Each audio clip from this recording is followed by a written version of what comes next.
वही अगली खबर आपको बता दें, लखनऊ से सामने आ रही है। भारतीय जनता पार्टी की कोर कमेटी की एक महत्वपूर्ण बैठक आयोजित की गई। बैठक हिल्टन गार्डन इन गोमती नगर में संपन्न हुई, जिसमें पार्टी के वरिष्ठ पदाधिकारी और जिला स्तर के कार्यकर्ता मौजूद रहे। बैठक के वर्ष 2027 के विधानसभा चुनाव को लेकर संगठन विस्तार, जनसंपर्क अभियान और युवाओं को जोड़ने की रणनीति पर चर्चा हुई।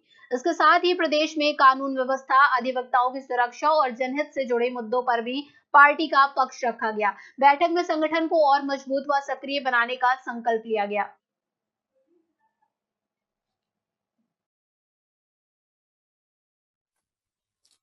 आज हम लोग दो तीन चीजों के मुद्दों पे हम लोगों ने बात की है। एक, एडवोकेट प्रोटेक्शन एक्ट, जो उत्तर प्रदेश के अधिवक्ताओं के लिए अत्यधिक जरूरी है। चूंकि मैं अधिवक्ता हूं तो इसलिए मैं इस विषय पे भी थोड़ा सा प्रकाश डालना चाह रहा हूँ कि लगातार जब सारी चीजें, सबके कानून बने, सबके आयोग बना हुआ, तो हमारा प्रोटेक्शन एक्ट क्यों नहीं लागू हो रहा। बार बार ये समाज भारतीय जनता पार्टी कहती तो है कि हम प्रोटेक्शन एक्ट लाएंगे, लेकिन कब लाएगा। आज लगातार इस एक हफ्ते के अंदर 3 अधिवक्ताओं की हत्या हो गई, 2 अधिवक्ताओं को अपहरण करके मारा गया। इतनी बड़ी बड़ी वारदातें हो जा रही, कोई कार्रवाई नहीं हो रही। इन विषयों पे कोई बोलने वाला नहीं, कोई कुछ कहने वाला नहीं है। टोल लगातार हमारा, टोल के लिए जब हम सारी चीजें देते हैं, रोड टैक्स दे रहे, रोड पे सारी टैक्स दे रहे, गाड़ी पे भी टैक्स दे रहे, हर चीज पे टैक्स दे रहे, टोल क्यों। तो हम लोग का यही दो तीन चीजें मांग है कि एक एडवोकेट प्रोटेक्शन एक्ट और टोल, ये बिल्कुल समाप्त होना चाहिए और प्रोटेक्शन एक्ट लगना चाहिए। सर, अपना परिचय देते हुए, जो आज की बैठक की गई है, किन अहम मुद्दों पे बैठक हुई है, क्या निष्कर्ष निकला है, उसकी जानकारी दीजिए। नमस्कार, मैं पंडित मनीष महाजन, भारतीय जनता पार्टी का राष्ट्रीय संयोजक हूँ। और आज जो है कोर कमेटी की बैठक यहाँ ग्रैंड होटल में किया गया। हम लोग सारे जो कोर कमेटी के सदस्य हैं, बॉम्बे से रितेश जी हैं, हम लोग बगल बैठे हुए हैं, आप बैठे हुए हैं, उपाध्यक्ष महोदय महेश जी बैठे हुए हैं, बलिया से भी लोग आए हुए हैं, महेश जी, सभी लोग आए हुए हैं, जो भी कोर कमेटी सदस्य थे वो बैठे हुए हैं। आज अहम मुद्दा ये था कि हम लोग पार्टी जो 2027 में चुनाव लड़ेगी वो किस मुद्दों पर लड़ेगी। तो इस विषय पर गहन चिंतन किया गया।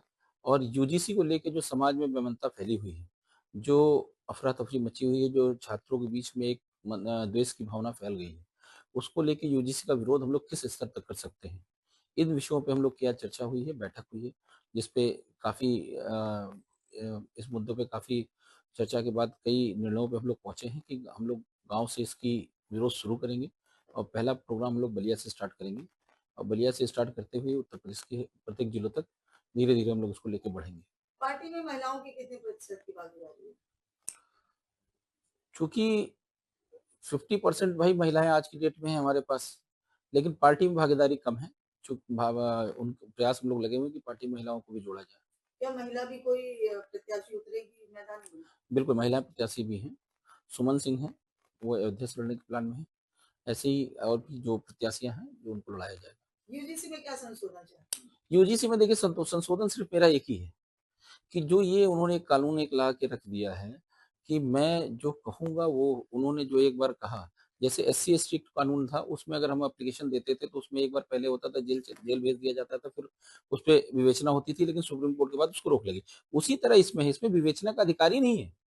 इसमें मैंने एप्लीकेशन आपको दी, उसको माना जाएगा कि आपने ये काम मेरे साथ कर दिया है, ये घटना मेरे साथ कारित कर दी है, और आपको तत्काल वहां से सस्पेंड कर दिया जाएगा। वो किसी शिक्षक के लिए भी हो सकता है, वो किसी स्टूडेंट्स के लिए भी हो सकता है, किसी के लिए भी हो सकता है। माननीय उच्च न्यायालय ने मामले को गंभीरता से लेते हुए संज्ञान लिया और इस पर रोक लगाई, उस पर क्या कहना चाहेंगे? क्या आपको लगता है कि कुछ संशोधन और भी होना इसमें चाहिए?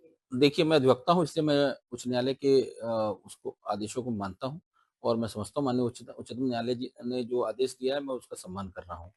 मेरा विरोध आदेश के विरोध में नहीं है, मेरा विरोध सरकार के विरोध में है कि उन्होंने इस कानून को लाया ही क्यों, इसकी आवश्यकता ही क्या थी, जरूरत क्या थी, किसने मांगा था, ओबीसी वर्ग ने मांगा था, SC वर्ग ने मांगा था, क्यों लेके आए।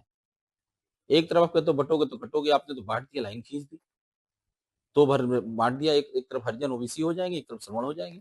क्यों हो जाएंगे भाई।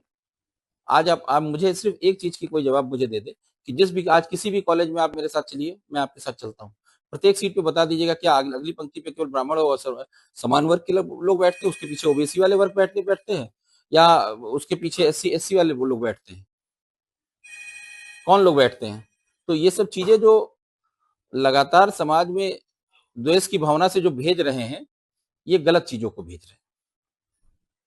क्या संदेश देना चाहेंगे मीडिया के माध्यम से? मीडिया के माध्यम से मैं सिर्फ इतना ही संदेश आपके माध्यम से देना चाहता हूँ कि इस समाज में जो ये अराजकता इस कानून को लेके फैली हुई है, जो आज छात्र पढ़ाई को छोड़ के अपनी करियर की चिंता में डूबे हुए हैं, जो इस कानून के आते ही छात्र जो है आपस में दुश्मन हो जाएंगे, एक दूसरे के बाद प्रतिद्वंद्विता बढ़ जाएगी और लोग बच्चे जो अपने करियर के लिए प्रति चिंतित रहते हैं, भागने पढ़ाई के लिए चिंतित रहते हैं, वो अपना करियर बचाने में लगे रहेंगे और दुश्मन अपराध की जगत की ओर अग्रसर हो जाएंगे।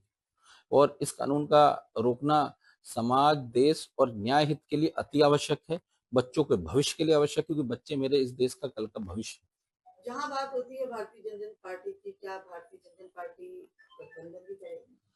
अभी ऐसा कोई विचार नहीं है, गठबंधन के विषय पे भी कोई हम लोग की ऐसी विचार नहीं है कि गठबंधन किया जाएगा, लेकिन देखा जाएगा भविष्य में अगर कुछ ऐसा अगर बनेगा समय तो उसको किया भी जा सकता है, इससे कोई इनकार नहीं है।